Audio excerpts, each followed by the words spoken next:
Okay, sitting up tall in my chair here, I have got a fellow author on board. We actually learn a bit about the methods of how to write a book from using the knowledge in our brains a few years ago. So, welcome, David Horne, to the podcast Invest in You. How are you today? Thank you, Frederick. Delighted to be here.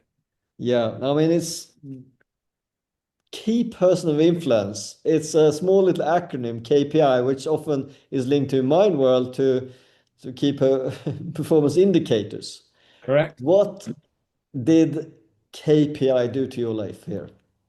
Oh, I mean, KPI completely changed my life for two reasons. So I first did KPI in 2016, Yep, and I joined the program coming out of a failed media business. yep, So I was kind of down and wondering where I was going and what I was going to do. And it gave me a lot of confidence. It gave me a lot of structure. And most importantly, it led to me meeting and working with Dan. yes, And as I was saying to you earlier, I'm the CFO of all of Daniel Priestley's companies. So I work with Dan regularly. We recently sold one of the companies. We've bought companies, we've sold them. We've done 13 transactions together, either buying a yep. company, selling a company, or spinning out a company. Yeah, I mean, we will dive deeper into that. So, again, from me, I share my relationship with Dan. I've been following him for many years. One of my business partners, Sheila Holt, co-author of a book we wrote together, she was on the program. Can't remember, probably KPI 16, something like that. Anyway, so she hated the idea of writing. And I said, yeah, fine, I can help you. How hard can it be?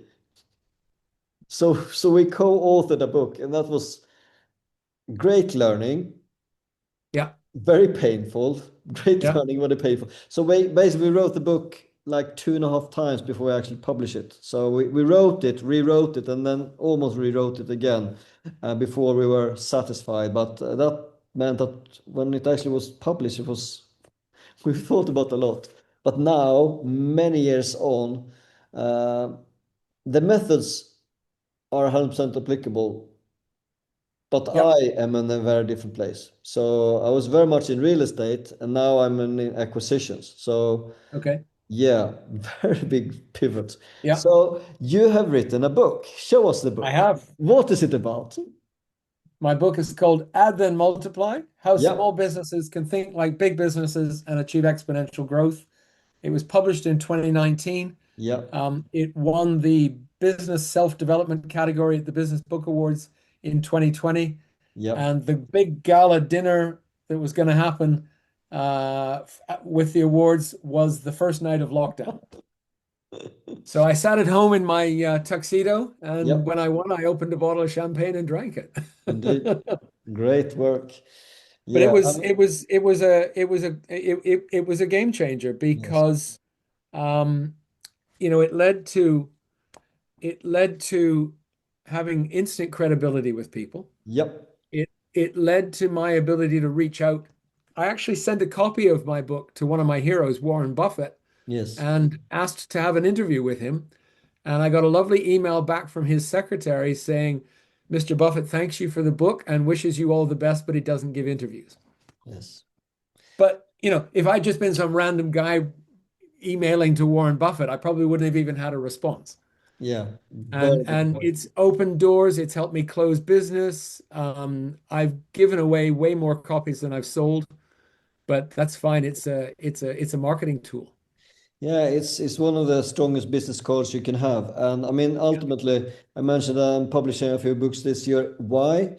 Yeah, just again, look into the mind of two authors here on this episode. So this year, I will acquire a couple of companies. So Okay. therefore, I've written a book specifically about, okay, you're a business owner. You got three choices. You can keep grinding on yourself. Good luck.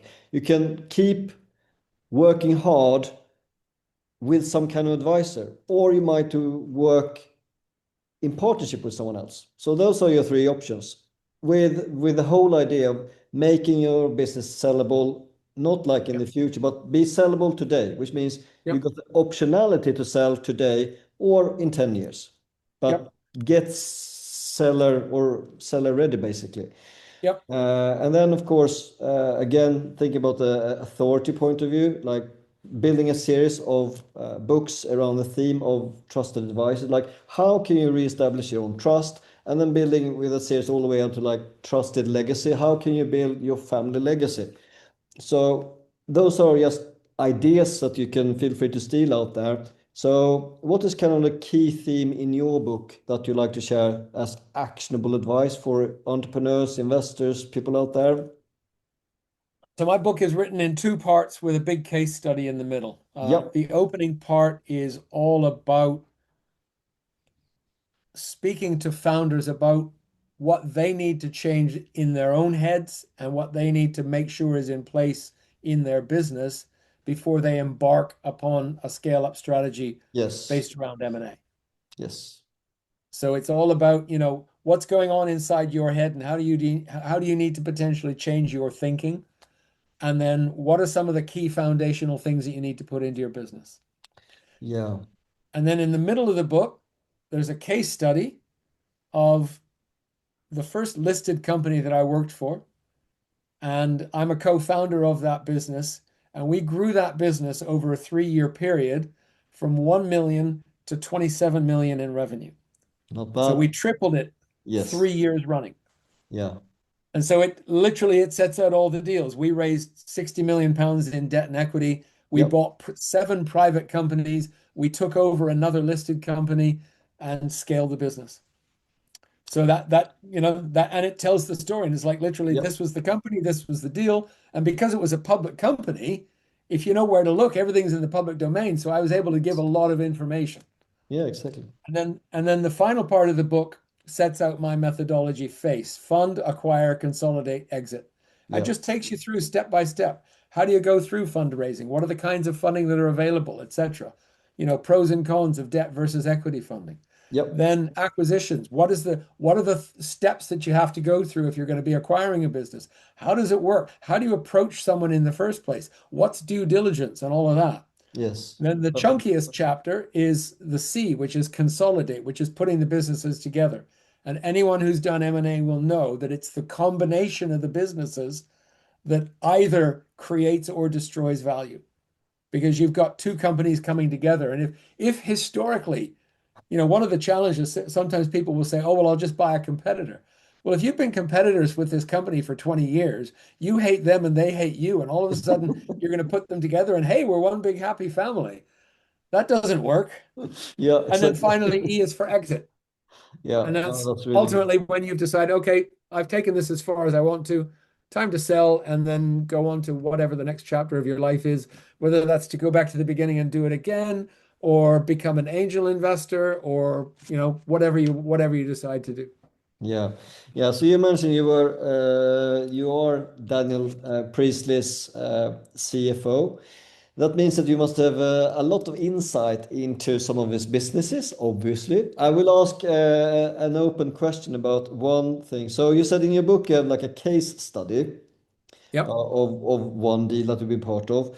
One of the No, no, one latest. company, Yeah, 8 deals. I Yeah. know. Yeah, I know. Sorry Okay. for phrasing it wrong. I would like to, again, you wrote a book. Would you ever think that you would like buy a publishing company ever in your career? I've bought that first company I worked, the first listed company, we bought publishing companies. Ah, I did not know that detail. Thank you Yeah, for we, sharing we that. were But we were a I was digital actually media thinking and about one publishing of your company. latest deals with Daniel, actually buying a publishing We we company in the we sold UK. a publishing company. Yeah, Yeah, yeah. yeah. No, that's really cool.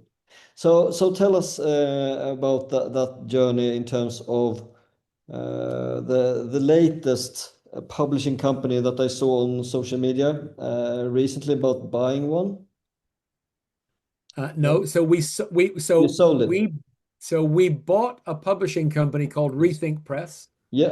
I know that. Yeah. in 2017, Yes. and we sold Rethink Press in December of last year. Ah, complete misunderstanding on my side. That's okay. And we took the method of Rethink Press Yep. and said, how can we apply technology to that Yes, I know. to Yep. make it Yep. something that's attractive? And we launched a new business Yes. called Book Magic. Yeah, I like that one. Yep. But it's not a copy of Rethink Press. It's taking what we've learned from Rethink Yes. Press, and Book Magic is a AI-driven tool that allows authors to plan and write their book. The AI doesn't write it for them because Yep. publishers are still very working very hard to stop AI-driven content. But we Yes. use the AI tools to support the authors in structuring, planning, understanding their themes and their topics and stuff so that Yeah. they can then write their book more efficiently. Yeah, exactly. I would not recommend the listeners to this podcast to buy any of these like automatic services for 27 US dollars to make your own complete book in 3 minutes. I would not recommend that Nope, nor would I. at all. And for those of you who are actually authors who think about it, when you do list your book, for example, on Amazon, you have to declare, is this AI generated? Fully, partly, or not at all?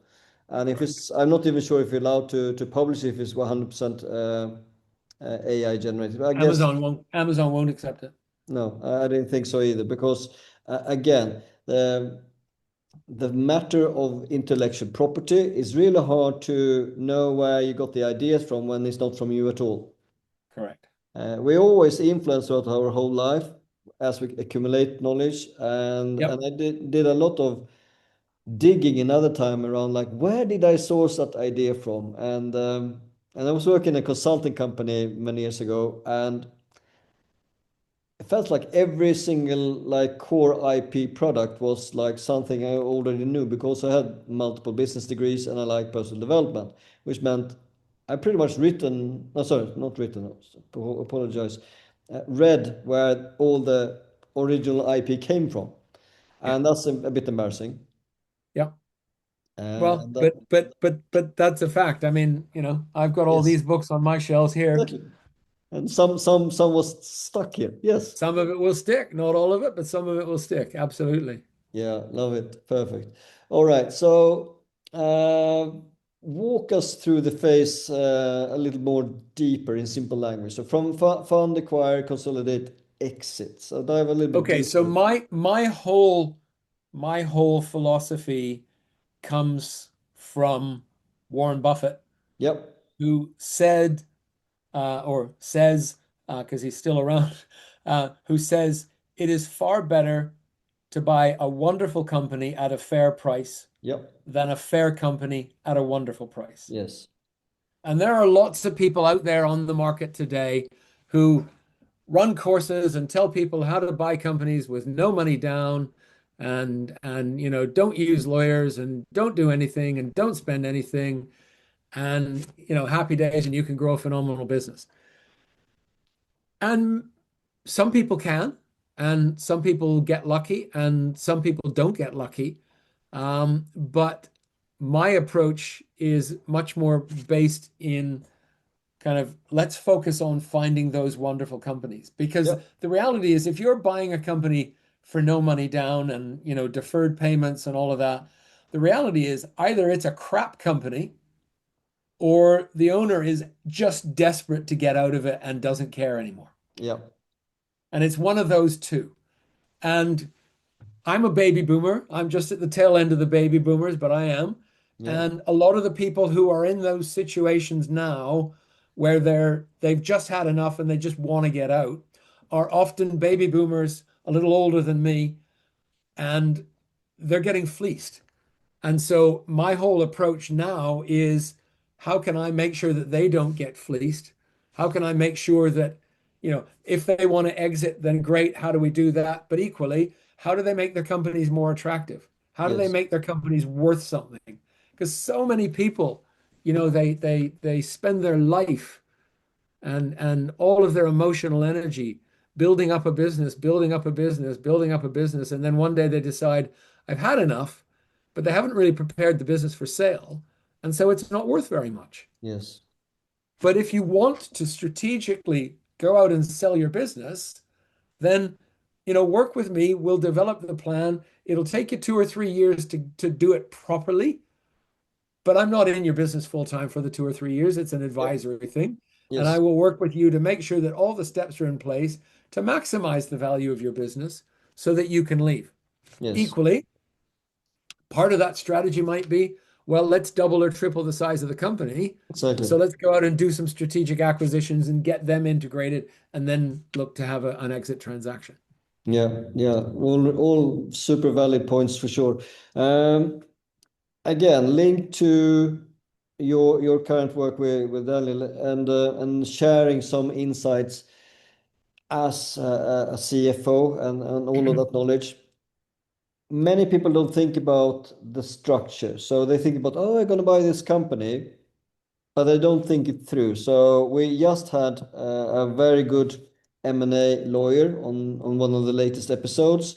We spoke a little bit about structure. So can you talk about why does it maybe make sense to have some kind of holding company? From your point of view, what is a special purpose vehicle? And some of the fundamentals. Again, bear in mind that our Sure. biggest audience is in the US in terms of lingo and so on. Okay.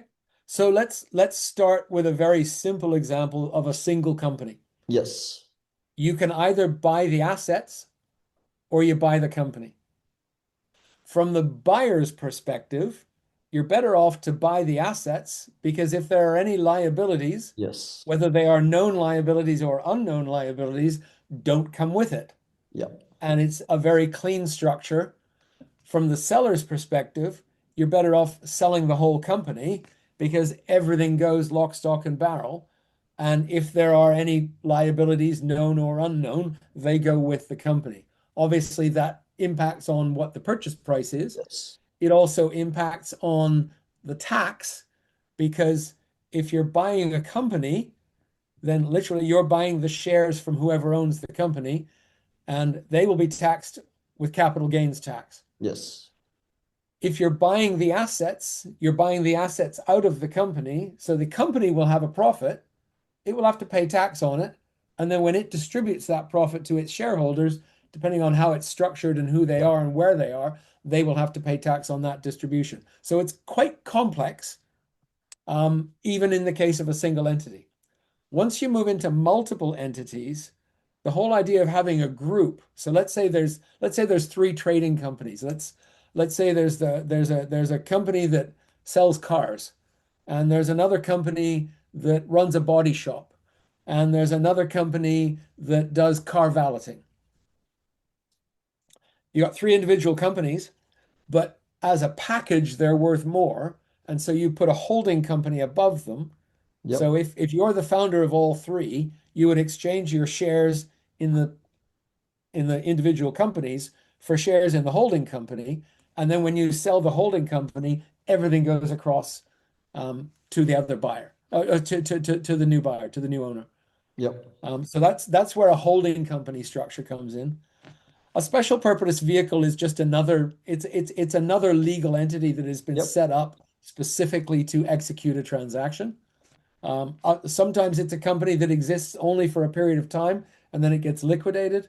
In other cases, if you're getting into private equity deals, they often have multiple layers of companies, and you'll often see a deals where there's been a PE transaction. Yes. You'll have let's say the deal is called Project Van, right? Because I'm looking out the window and there's a van right there. So Yep. you'll have Van Bidco that buys the company. Then you'll have Van Midco that allows them to structure debt. And then you'll Yes. have Van Topco, which is where the equity holding is done.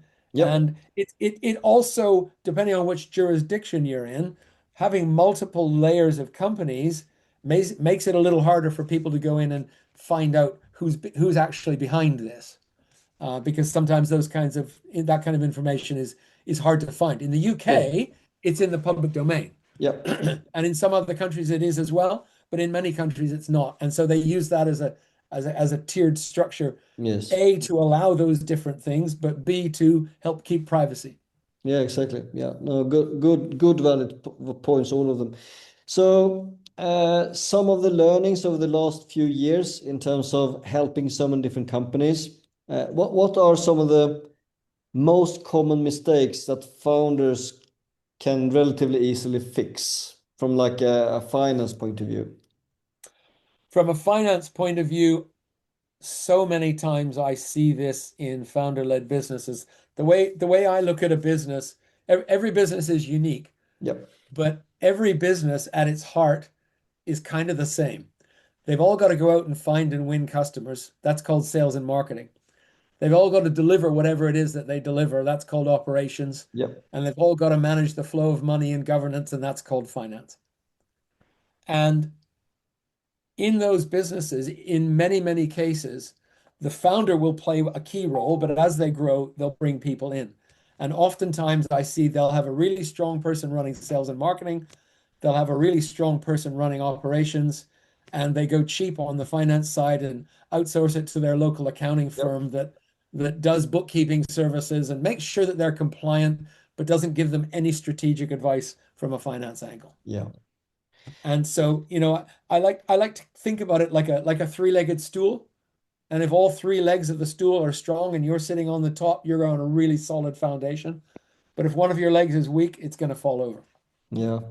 Yeah. So I was working a lot with property investments over the years, and it was so niche and specialized. So most of the normal accountants, they did not know the specific tax Yeah. rules that were applicable that we knew Yep. because of our network and the Yep. specialty where we were. So we had to educate our accountants in terms of specific rules, specific matters, and so on and so forth. But I would suggest the better bet would be to find new accountants. yeah, exactly. Which we did in due time. So the more advanced we got, and the more strategic assets we were controlling, Yep. the better accountants we invested into, and the same Yes. also changing structure. Yes. Uh, Again, and tidying up behind you, and also again living what you try to teach as well. So cleaning up the accounts and stripping out things that should not be there. I mean, Oh, it well, can be, it that's a can be, it classic can one be in there, can be there, yeah, but it's better not to.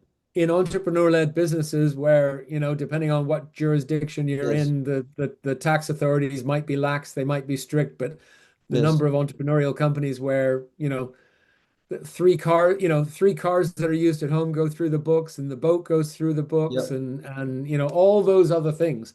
When you're looking at raising capital or selling a company, you've got to have that stripped out. yes. You've got to have it clean.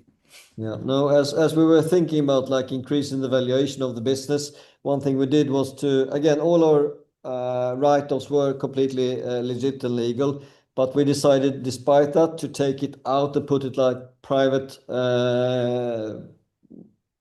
limited companies for me and for the business partner, basically, Mhm. to keep it Yep. clean. Even like things like education and things like that can absolutely be in the business, but why not strip it out if you're actually preparing to be sellable in the future? So yeah. Exactly. Exactly. Because if you think about it, let's say you're putting an extra 100,000 through the Yes. company, right? So let's not even go aggressive. Now, I've seen Yeah. millions go through, but Yes. let's just say it's 100,000, and you're looking to sell your company, and you're building it up, and you're selling it on 6 or 7 times earnings. Yeah. Well, that's 6 or 700,000 that you're going to lose off the purchase price just so that you could run a few cars through it for a few Exactly. years. Yeah. It's So, it's it's it's that balance of long-term versus short-term thinking. yeah. And I once met an accountant who I really liked. He was based in Ireland, and he actually said, "My job is to maximize my clients' tax bills Yeah. because it means they're making more money." Yes, exactly. You pretty much already started to respond to my follow-up question here, which is all around why does it make sense to pay tax as a business owner? To elaborate on that, please. Yeah, exactly that. And look, I know it's a hot topic, and I Yeah. have clients who have, up sticks and moved to tax-free Yeah. jurisdictions.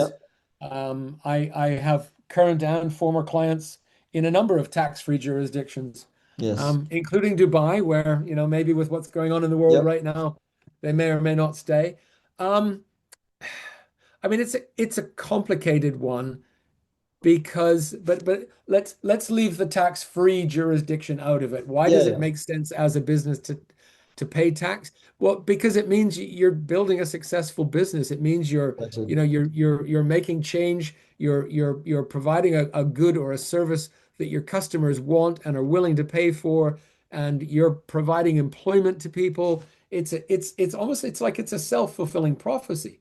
Yes, And exactly. so much of the um, tax tinkering that happens with, chancellors of the exchequer Yeah, or economic secretary or whatever, yes, whichever country you're in, whatever title, the person who raises and lowers taxes.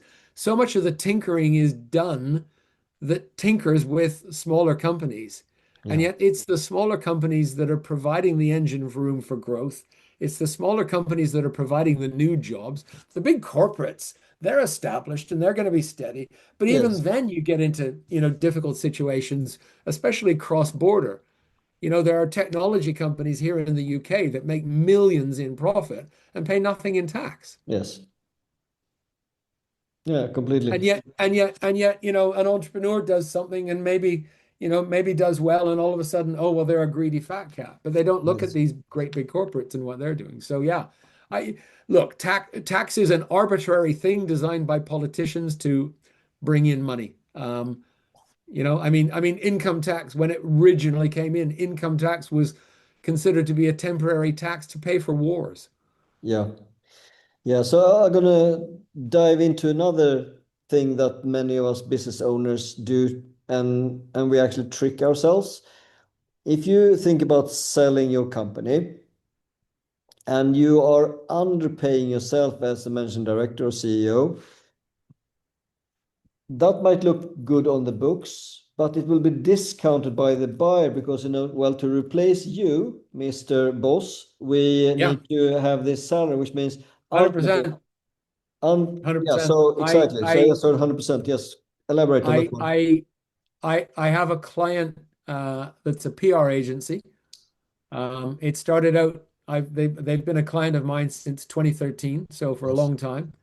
Started out with two guys, and their turnover was about 300,000. And over that period, we scaled the company to be about 35 people, turnover of 5 million, Yeah. and we sold it to a much bigger group in a Yes. multi-million pound deal. Yes. These guys took out small salaries and then paid themselves in dividends. The Yes. buyer, when they went in, said, okay, well, that's fine. Here's your financials. We're going Yep. to add back your small salary and Exactly. deduct what a market salary will be, and that's Yes. going to be the basis. Exactly. Yeah. Yeah, no. Buyers understand that. Yeah, exactly. Buyers Uh, understand that. and again, it was already shared by David earlier. One reason why you need to have those couple of years to get completely optimized for selling is, yes, you might buy more companies. You need to get your books and accounts in order. You need to make all of these adjustments if you like to optimize your exit value. Yeah. So let's play around with the after consolidation and now moving into exit. What can people think about when it's time to sell beyond like the due diligence and so on? Think about optimizing, whatever that might be. Yeah, so in terms of optimizing, what I always focus on, and I always say to people, if you really want to optimize, it's going to take 3 years, Yep. because step number one, we come in, okay, let's take all the funny stuff that doesn't belong in the business, get rid of it, and you want to be able to produce 3 years of accounts that don't have any of it in there, Yep. so that when the due diligence comes, and in case your listeners don't understand, so due diligence is when lawyers and accountants from big firms like PwC or KPMG, or big law firms like Linklaters, whatever, they will come in and they will crawl all over everything in your business to try and find anything. Yep. So you want to have 3 years of clean results, so that they rarely go back more than 3 years. And so that you've got 3 years of clean results. You want to show a nice upward trajectory in the business. So you want to be able to show that your revenue has grown, ideally steadily. Every now and then something weird comes along, like the pandemic, Yes. and everyone kind of goes like that. But as long as you recover back out of it, then you're okay. And it's like nobody could look at you and say, well, why did your revenue dip in 2020? Well, we had a pandemic. oh, I didn't know that, right? We all knew that. Yeah. So stuff happens, but as long as you can show a nice smooth upward trajectory in your revenue, as long as you can show a nice growing profitability, as long as your profits are turning into cash, Yes. you can still pay them out as dividends if you want to take more money out of the business, but just show that nice growing trajectory so that the buyer's coming in and they're looking at something and they're saying, hey, I'm seeing some predictability here. This is growing. This is attractive to me. This is reducing my risk. The other key things you need to do is look at things like we've talked about your leadership team. So make Yep. sure you've got really solid sales and marketing, operations, and finance leaders, because oftentimes they'll stay with the business. And from a buyer's perspective, I might not want you, the founder, in there anymore, but I Yep. want to have your management team. So I want to know that those people are tied in with good employment contracts. I want to know that any of your key employees are tied in with good employment contracts. I'm going to want to know that all of your major clients have customer contracts in place. Yep. I'm going to want to know if you've got any strategic suppliers that are absolutely critical to the process, that you've got contracts in place. Again, it reduces the risk for me coming in to know that those contracts are in place. Yeah. Yeah. We kind of hinted to, yeah, please. And I'm going to look at the culture of the company. What's Yes. the culture like? Is it a positive culture? Is it a toxic culture? If it's a toxic culture, I'm probably not interested, because when I put a toxic culture into my great company, it's going to be like putting a rotten apple into the barrel. Yeah. Yeah, exactly. So I want to look at that cultural side of things. How do people behave? How do people treat other people? Whether it's fellow employees or customers or suppliers or whatever, what's that human connection like? Yeah. So nowadays, many of the biggest and most noisiest companies in the world, they are actually the result of series of acquisitions, Yeah. all of the big ones, which leads to the question, why organic growth alone becomes a trap? Well, organic growth, this is one of the things I talk about in the first section of my book, in the chapter called Yep. Your Head. Um, a lot of founders think they have to own 100% of their company. And I put it to them that you can own 100% of this, or you can own 50% of this. Yeah. Which would you rather? There's no right or wrong answers. Some people say, no, I have to have 100%, and that's Yeah. fine. For them, growth through M&A is probably going to be difficult unless they're willing to take on an awful lot of debt. But for the ones who are open-minded to the idea that I don't have to own everything, I can bring in other investors. Other investors will bring in value as well. They'll bring in a different set of knowledge. They'll bring in their network. They'll bring in their experience. They'll bring in something that many founders struggle with initially, but the clever ones learn to really value, which is they bring in support and challenge, Yes. right? They're not afraid to ask the difficult questions. Whereas in many founder-led businesses, it's like, oh, well, Fredrik said this, so we must do it. Or Yep. David said that, so we must do it. They'll come in and they'll say, well, David, that's a really good idea, but the other one's really stupid, and this is why, and let's have a conversation around it. It might not be a stupid idea if we adapt it and change it, but Yes. let's look at it. Yeah, good point. And those people, those investors, the clever ones, they've done this many, many times before. They've seen it all. Yeah. And what does make a business investable even before they pitch? Investable before they pitch. Well, it's the same kind of thing. I mean, I guess it depends on the stage of the company. Yep. For an established company, it's that steady upward trend, it's the Yes, de-risking. For early stage businesses, it's all about the team. I agree. Yep. And I talk to people who oh, I'm thinking about doing this. I've got this idea, but I don't want to share it with anybody in case they steal it. Nobody cares about your idea. Ideas are Yes. cheap. It's the Yes. execution of the idea that creates value. I guarantee if you come up with an idea, someone else will come up with the same idea. Yes, exactly. So why can a deal fail after completion? Um, the biggest reasons that I see for a deal failing after completion are cultural. Yep. The two companies don't fit together. And it's interesting. Early in my career, back in the 1990s, um, I was working for an American tech company called NCR. Used to be National Cash Registers. They were a computer hardware manufacturer, and they were acquired by AT&T, the U.S. telecoms giant, because AT&T had spent billions. This again, this is in the early days of PCs and all that. Yes. And AT&T had spent billions trying to bring PCs to market and couldn't. So they bought NCR because NCR had PCs and mainframes and all of that. And the culture of the two companies, Frederick, could not have been more different. Really? NCR Yeah. was a very political, very command and control. There was a policy manual for everything. And AT&T was much more open. We Yeah. trust everybody. Everybody's going to do the right thing. And it just, yeah, the cultures just fell apart. Yes.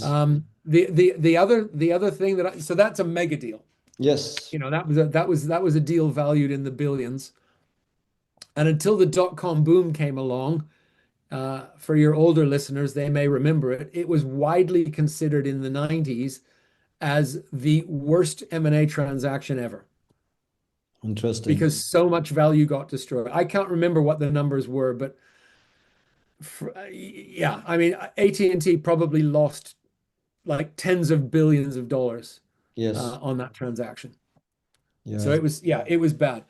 Bringing it down to a more, kind of an entrepreneurial level, the areas where deals fall over, particularly in a service-based business where there might be a deferred consideration element or an earnout.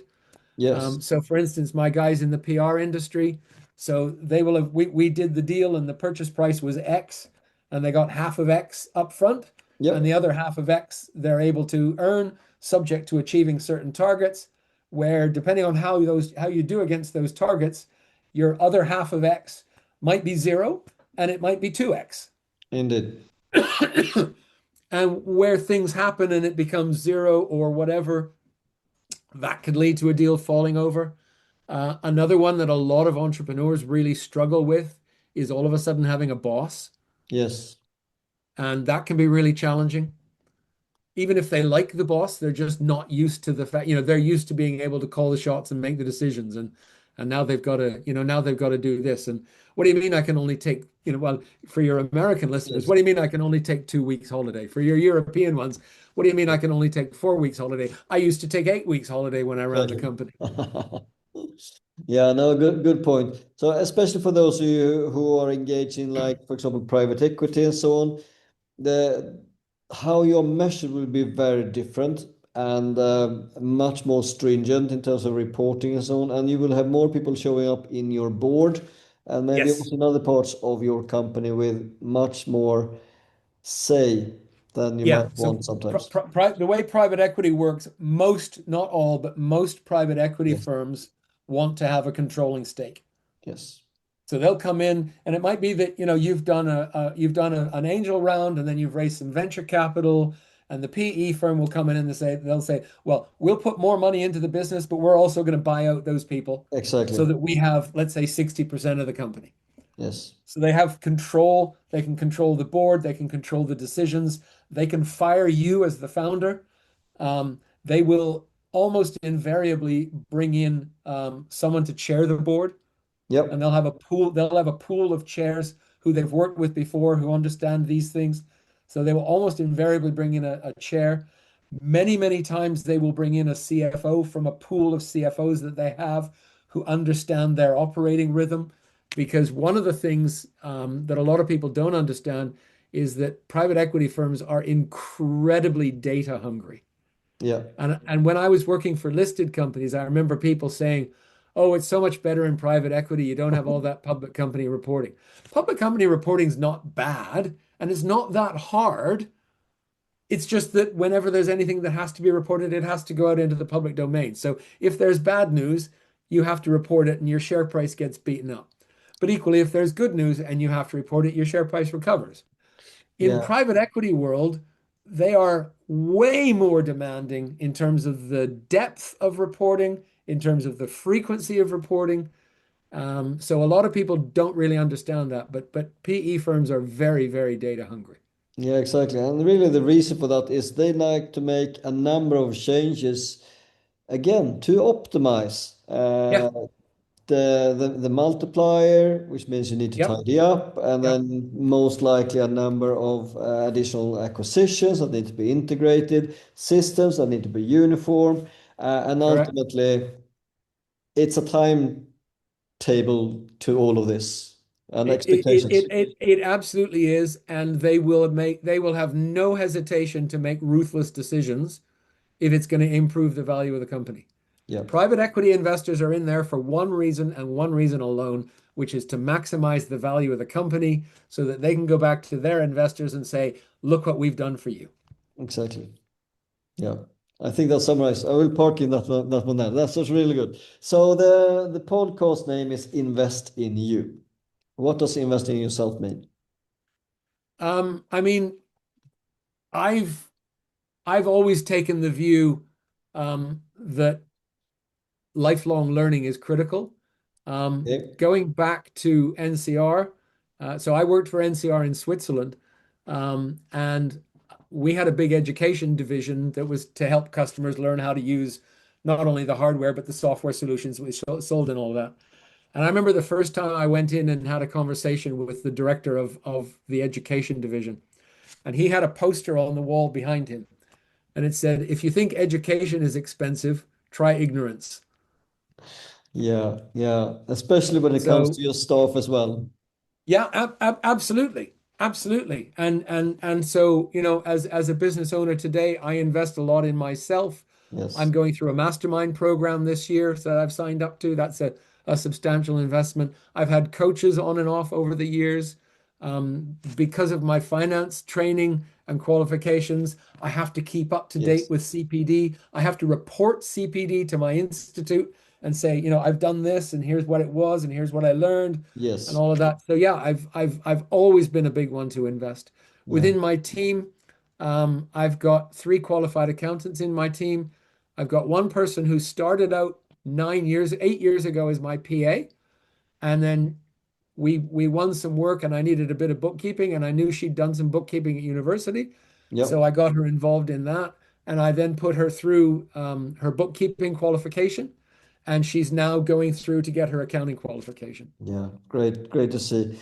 Yeah. No, yeah. No, I can completely relate to investing in people. So I did the same. So in London, uh, in property. So I invested so much into my people that also the culture was very strong. So they did not leave the company until they were basically offered double the salary where they were today. Yep. And they were of course headhunted because they know how I would train them.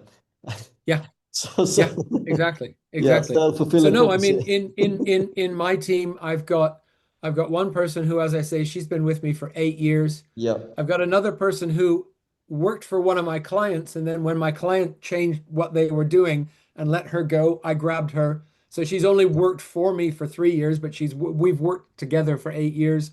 I've got someone else in my team that we've been together for 6 years. I've got a couple of people that I hired during the pandemic.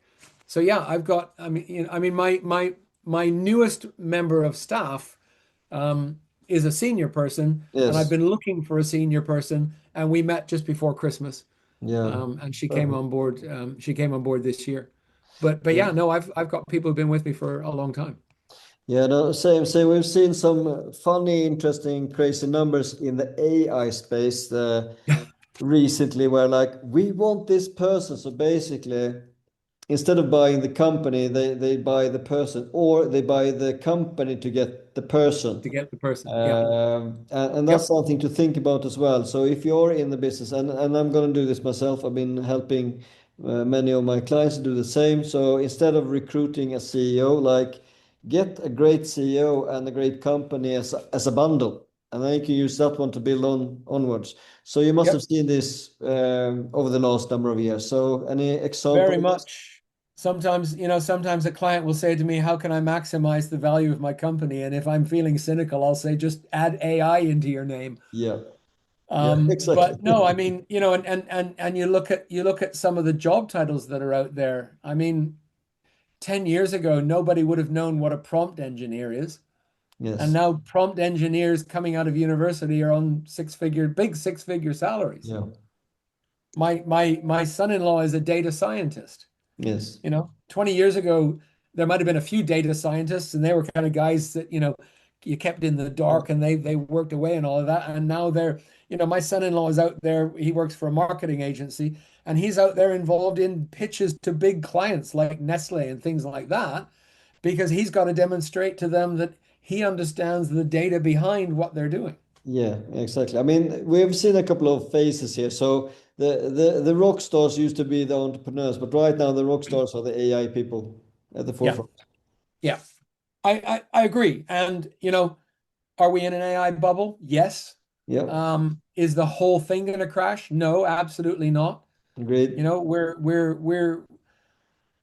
There will be a few winners and there will be a lot of losers. But AI is here to stay. I mean, I remember, 25 years ago when the whole dot-com boom was going on, Yeah, and I remember people saying, "Oh, well, when this internet thing goes away." Well, it never did, and it isn't going to.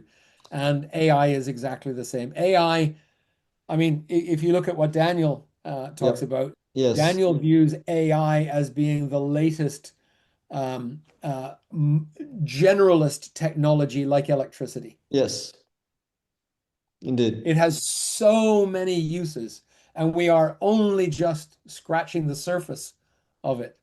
Yeah. So we will for sure link your book in the show notes, but you have hopefully read Daniel's all 8 books. Which one is your favorite and why? The entrepreneur Daniel Priestley, revolution. that is. Yeah, yeah, absolutely. The entrepreneur revolution. Yeah, perfect. Yeah. It's on So its third edition now. exactly. Um, it was the first of Daniel's books that I read. Yeah. And when I joined KPI, I got a signed copy from him, which Yes. I've still got in my bookshelf over there. But Yeah, yes, no, I've read all of Dan's books. They're all excellent. I mean, Oversubscribed is a brilliant book. indeed. KPI is a brilliant book. Scorecard Marketing is a great book. I'm in the middle of his latest one, the Lifestyle Business Yeah, Playbook. exactly. Yeah. Yeah. Yeah, no, I have not read Scorecard and I have not read his latest one, The Lifetime Entrepreneur, but I'm sure I will recognize a lot since I know him fairly well. Oh yeah, So, yeah. absolutely, absolutely. But Yeah. for those of you who have never come across Daniel Priestley at all, Entrepreneur Revolution is his first book, and like David just said, we both read that one and enjoyed it, and it's very much like a welcome to his series of books, and we're all at different Yes. stages. And the cool thing with books, you can reread them because you're different 1 to 5 years later, and you will see new things. Yeah. Absolutely. So yeah, I will for sure pick up your book as well, which I have not come across. Thank you. Do you know if it's available also on Audible? It is on Audible. Yes. Ooh. Yep. Okay, so I will And start listening to that it's tomorrow available morning. on Amazon. It's available in paperback, in Kindle, and on Audible. Excellent. All right.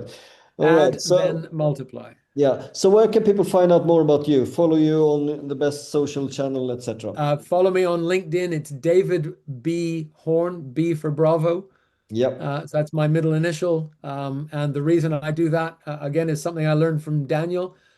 If you Google David Horne, in addition to me, you Yes. get, at least in the UK, you get the chief executive of one of our railways, you get a Yes. Scottish composer, you get a makeup artist, and you get a guy that writes gay novels. Yeah. Yeah. Well, But if you pick Google any of David them. B. Horne, you get me. Yes. No, that's good. And on LinkedIn, it's David B. Horne, and please feel free to reach out. That's absolutely great. So I very much enjoyed this conversation. Feels like we have scratched the surface, but still so many real actionable advice for the audience. Whether you're going to buy a business, build a business, or sell a business, there are small bits and pieces all over the place. So yeah, thank you so Thank much, you. Dave, I've enjoyed it for too. joining us. My pleasure.